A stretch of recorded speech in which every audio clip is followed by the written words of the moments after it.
Hi guys, welcome to this tutorial.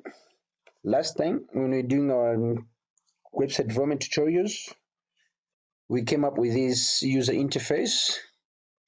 This is the home page, then the about us page, then we also had the admission page, gallery, extracurricular activities, then the contact us page. All these static pages. It means if you want to change something on this page, we have to go to the text editor and change it manually. So this becomes tiresome when you frequently change your content. So how do we automate this that we can be updating the contents of the website without changing the source code? So to do that, we need a database from other end and the web pages the other end. So the web pages should be talking to a database, getting the information from the database rather than manually putting the contents on a text editor, on text file. So means we need to have a database where it will contain all the contents. Then we'll do query contents from the database to the user interface and some information from the user interface into the database. So today we'll focus on the database side. I'll show you a very simple relation database system known as MySQL. Others call it MySQL. Let me just open it up. So this is the MySQL page. You can download it by just search MySQL on Google. You go to the website. It's open source. It means you don't have to pay anything. You just have to have your internet and your time. Of course, the machine where you have to install the application. So I'll show you two ways how you can create a database. A database basically it's more like a container where you can put your contents. So whenever you need that content, you can just refer to that container and get your contents, or put more extra things in your container, or remove things from your container. So basically, that's a database in simple terms.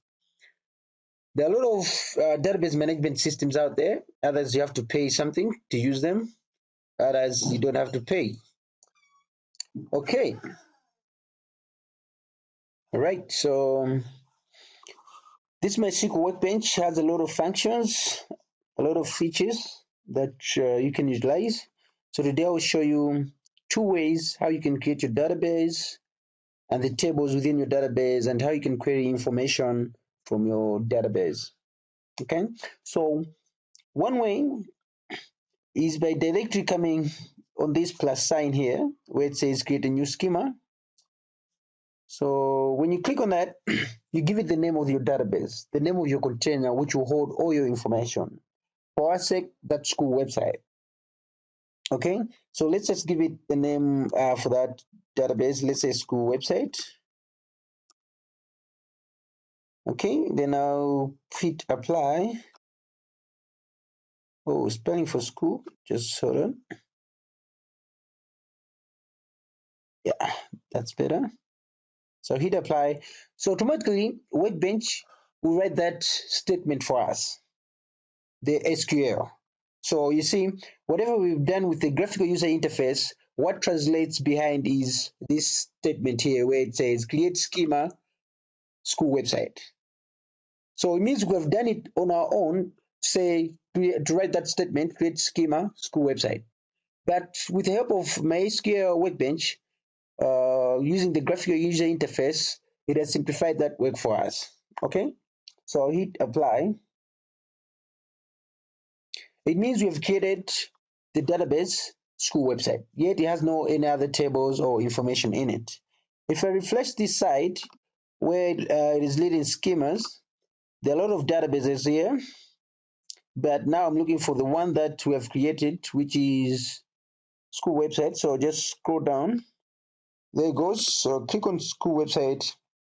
If you can see in the school website, we have tables, views, stored procedures, functions, etc. Today we just look at the tables. Later in future, we'll look at the views and what are stored procedures, what are functions, etc. So now we don't have any table within our database. Okay, so we need to create a table. So create a table. A table is the one that will hold the information that we put in the database. So one database can have different tables. So one table might be holding information about contact details. For example, let me go back to a web browser. Another table can be holding information about the school. Let's say this information here, the image here, and the title, etc. Another table can hold information about admission details. Another table can hold gallery information. Another table can hold the extracurricular activities, etc. So let's just create a table we should appreciate. So using the graphical user interface as well to create a table, we just go there and click on, click there and say create table. Okay, then you have this window pop up. We need to put the name of the table. What should be the name of the table? All right, let's say it will hold the information about the school. So let's just name this table about Vicho School. All right, should be on screen. So you can name it anyhow, but you cannot put space there, etc. with good standards. You can either put an underscore or one word, etc. So that's the name of the table. But the table needs to have columns. So we can take this table, let's say table, but we have to have demarcations. Let's say one part of the table hold this particular type of information, another part should also hold another type of information. So to make it simple, every table has need to have a primary key, which is an unique identifier of that table. So for this sake, we just say the primary key is ID. We'll call it ID, and this is the data type. What type of data do you expect will go into that column for that table? Int, that means it will take integers only. When you say int, you can never put characters there. It means the database won't allow. If you're putting characters there, let me just click on it. Drop down here, you see there are a lot of data types. There's varchar, there's decimal, there's datetime. If something is holding about date and time, just put datetime. There's blob, there's binary, you see. So all these, you can choose whatever data type you want, depending on what type of data you want that column to hold. For this sake, I'll just say int. Okay, so this is for primary key, and this is not now. And I want this to be auto increment, so I'll choose AI there for auto increment so that whenever we add more information, it can be auto increment. If we don't want it to be auto increment, we can leave that. So that means we have, since we're saying it's not now, that means we can't leave it blank.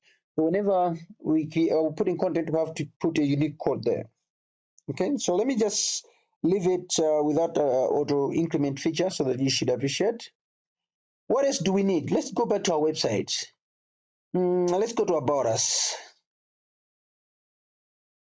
Basically, the about us information is holding the title, some paragraph, the content about the school, and the video.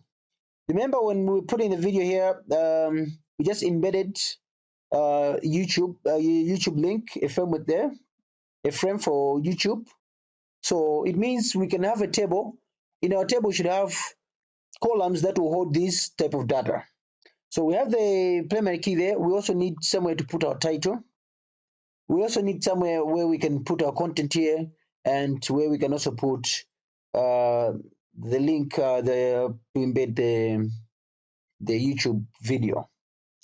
Okay, so to do that, let me go back to my SQL Workbench. So I'll put, let's say one table has to get the title. So how many characters do for the title? If we say 45, it means maximum it can allow 45 characters. To be safe, maybe some titles might be long. I'll just say 255. And I don't want it to be blank. So I'll tick this, say not now. And then apart from title, we say want the actual content. So I'll say it will take content. Then since content might be more than these characters, so we can put just text, that data type text, and I'll say not now as well. Then we also need a YouTube link. So I'll just say YouTube link for easily identify the column. So this will take YouTube link. So I'll say 255. I think that would be enough for link, for YouTube link. Yeah, I think so. I'll say not now as well. For now, I think these 4 columns are enough. Then I'll hit apply as well to create my table. See as well, MySQL Workbench has done the work for us behind and create that SQL statement.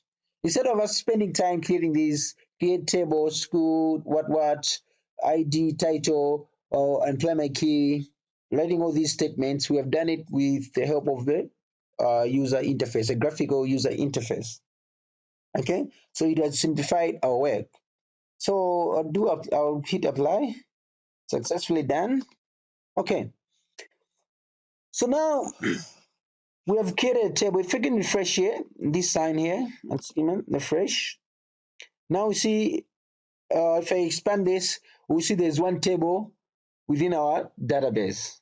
And that table is about Visual School. If I also expand this, it means I'll see the columns within that table. You see? So these are the columns that are within that table. Okay?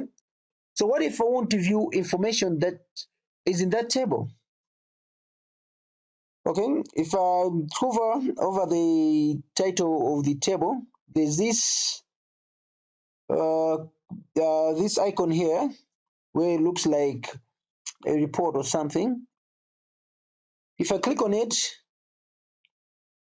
automatically this MySQL Workbench has written that SQL statement saying select all from school website from the about Visual School table.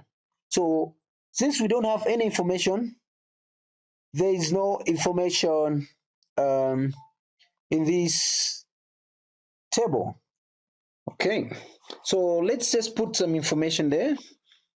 So ID, since we said it's taking integer, let's just say it's 1, for example.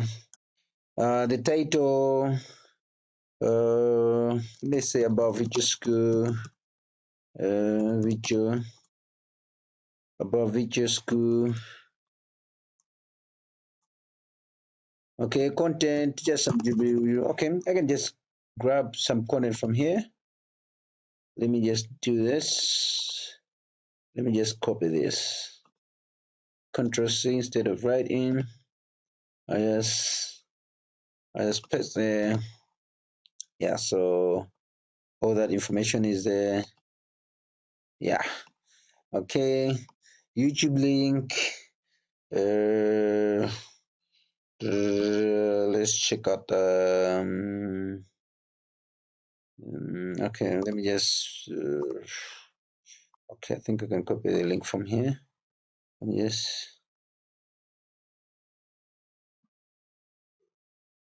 copy embed code. Yeah. Then I go here and say, boom. Now I'll hit apply. So what I was supposed to do is to write all these statements, insert into ID, title, then the content there, the value, etc. But the beauty of MySQL Workbench is doing the work for me. I don't have to mind about those nitty-gritties, so I just say apply. So it means we have inserted some information in the database. That's the magic. So all the information, we can put this information to the website. People should be able to see the information there. So the bit about it, once we change from the database, the users will also see the updated version. So we can have a lot of information within the About Us table, but let me create another table.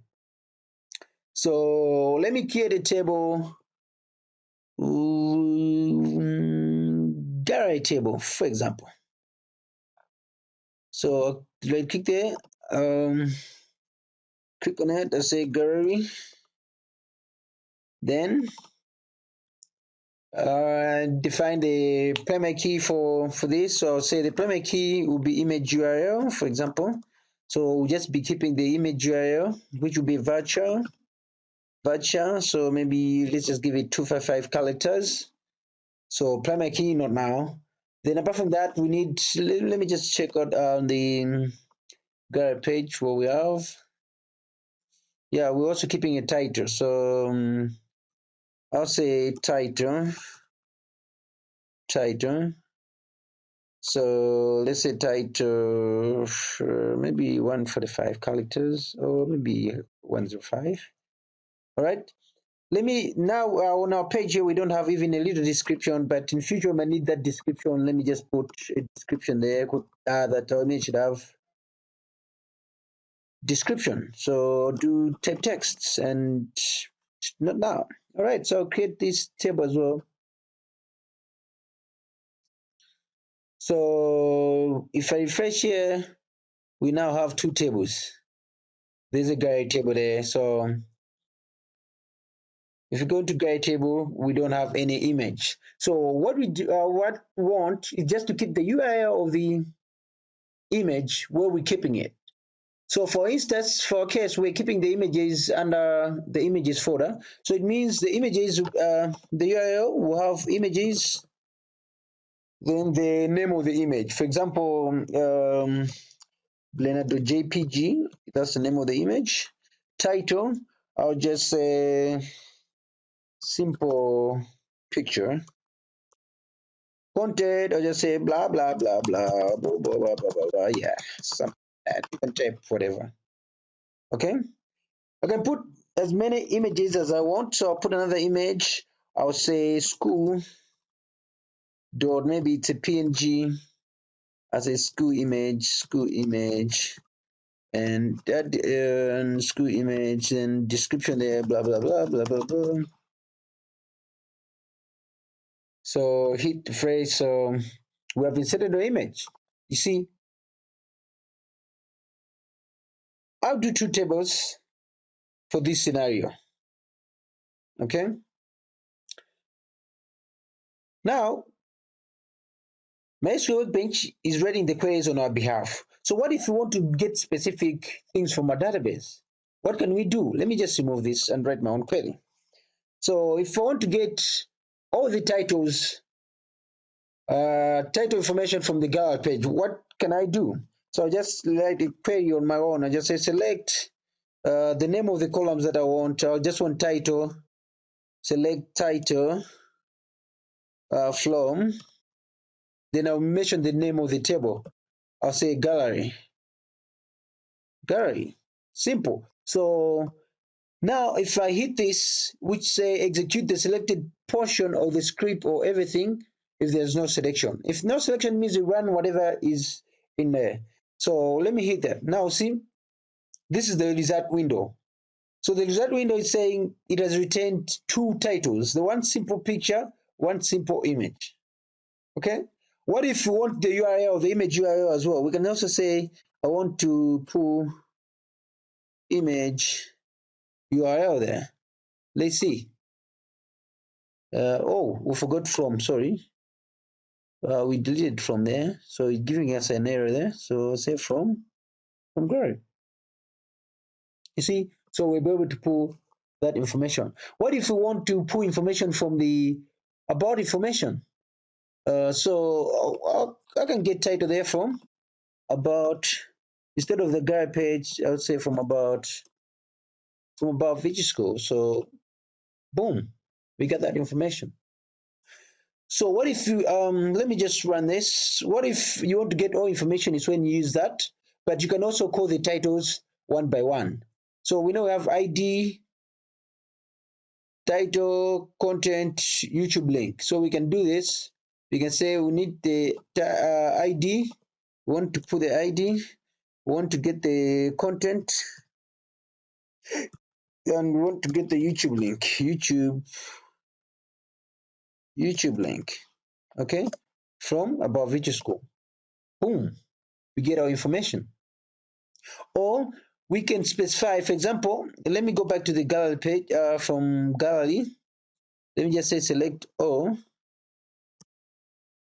from gallery.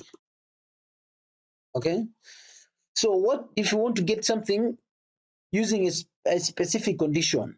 For example, we want to select information where title is simple picture only. So we can say select all, then we can do where there, where title, where title is equal to, we'll put in quotes since these are characters. So we say simple picture. Let's see. Boom. We have figured it out. So we can fit out using the where. So we can say maybe where the ID is equal ABC for in our case for the about school EDC. All right. So today I just want to show you the general MySQL Workbench features. Later we'll do on the queries. What queries can we write to get specific information, joining tables, etc. So I promise that I'll show you two ways of creating these tables. I've shown you this way. I don't really like this way. To be honest, I don't like this way. So let me show you the way that I like. I like to create a model. A model first. A model is like a blueprint. So I create the model first. After creating the model, I do forward engineer to come up with these tables automatically. The beauty about the model, you can easily view your relationship between tables. You know, at some point you have to relate these tables. That's why it's a relation database management system. We have to join other tables to show the relationship. Let's say, for example, the about us page maybe is relating to the context page. So we have to relate these using relationships, the keys within these tables. So let me show you the other way. The other way to do that, we create the model. So I'll click on the file, then I'll say new model. Then you get this window. Automatically, the name of the database, it will give us my DB. So let me create, and let me edit this. I want my database to be school website 2. School website 2. Okay, close it. Automatically now that's school website 2. Now I have to put all my tables on a diagram. So I'll click on add the diagram. You see how simple and easily you can create a database within a few minutes. So there are a lot of Windows features here, but I'm interested in this. This is placing a new table. So you remember that side we had to click on somewhere, say create table, then we go join there. Here it's simple. Just click here and click anywhere within this window here. Boom. We have table there. Automatically, by default, gives us table 1 because it's a first table. If I create another one, let's see. Boom, it's table 2. If I create another one, boom, it's table 3. All right, let me delete this first. Now, table 1, let me customize this according to what we did the other side. So I'll double click on it and I'll say this will be about Visual School. About Visual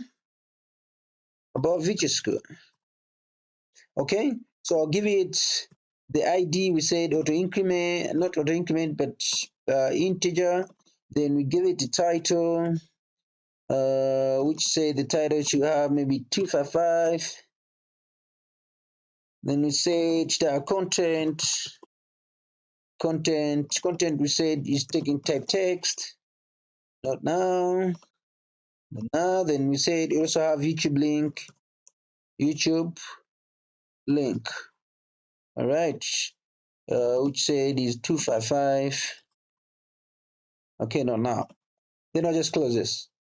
See, you have your table there. You can view your table without expanding those links. Like, let's see what's in there. Automatically, I'm able to see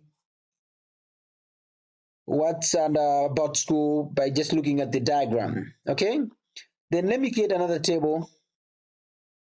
The table we said was what was about? Okay, Gary. All right, so Gary, we said is taking image URL, which is varchar was taking 255 characters. Then we had title, which was taking 105 characters. 105 characters. Then we had description,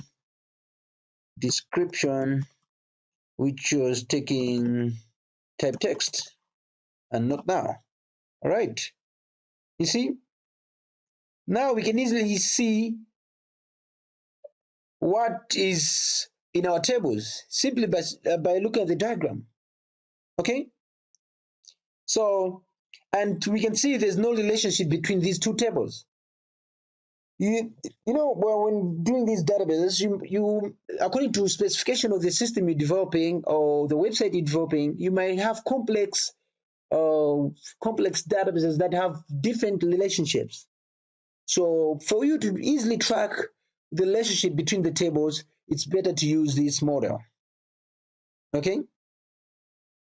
So we have created our two tables there. How do we what do we come up with the tables from the X-ray for this that can create the actual tables, because this is just a model.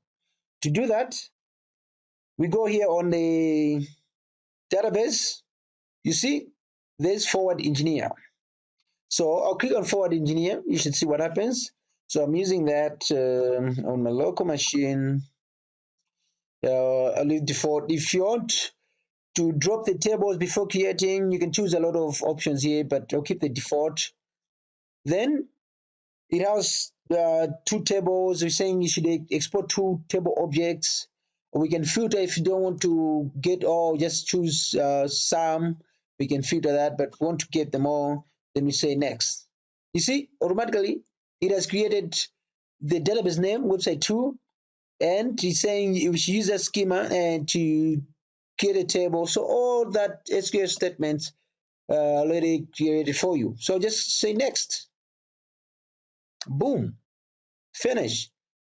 It has created a database. Let's go to our localhost here and see if it has created a database. I'll refresh. You see, we have two databases now. They have school website and we have school website 2. You see, so if I click on school website, it also shows I've selected school website 2, which is the one we have created using the model. And you see all those tables are here. Simple. So we can easily create tables using the model, and it's easy for us to understand what is the relationship, what information is contained in our tables using the model than the other side. So what if we want to add another table? You don't have to do this work of like click, add whatever. We can just come here and I'll just click and I'll create a table for extracurricular activities. Okay, so I'll say extra curricular activities. That's the name of our table. So this table will have a lot of activities. So I'll say you should take int primary key ID. It should be auto increment. Then it will have a title of the extracurricular activities, which I'll just say I'll just pin one there. Then it also have an image URL. So to take 255, they need to take description as well. Description, which will be of type text. Boom. I've created this new table. Now I have 3 tables. How do I get this table the other side? Same way. I'll do forward engineer. I'll do next. Next. Now, this time around, I've only changed one table. There's no point of me creating all those 3 tables again. I can just do filter. So I'll just choose the table that I want. I want the extracurricular activities, then I'll push it. So the saying there's three objects, but I've selected one, which is this one.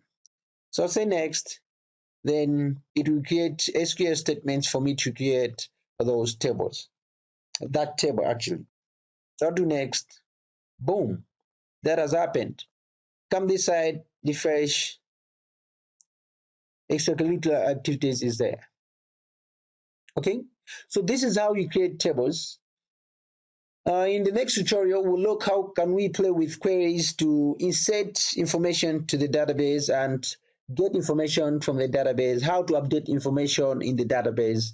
Then later, we'll see how to connect this database to the user interface to this website that we created. At the moment, it's static. So we want to join it so that it should be getting the information from our database instead of us putting the information manually. All right. So I'll give you a challenge for you guys. Looking at our website, we need to create another table to hold contact information and another table to hold admission information. So create those tables on your own. Then if you're meeting challenges, let me know. I'll be able to help you so that we should move together. Whenever we're doing the next session, we should be on the same page. All right, people, practice, make those mistakes, let thing crash, and you figured out how to fix it. That's how you learn. Okay, adios.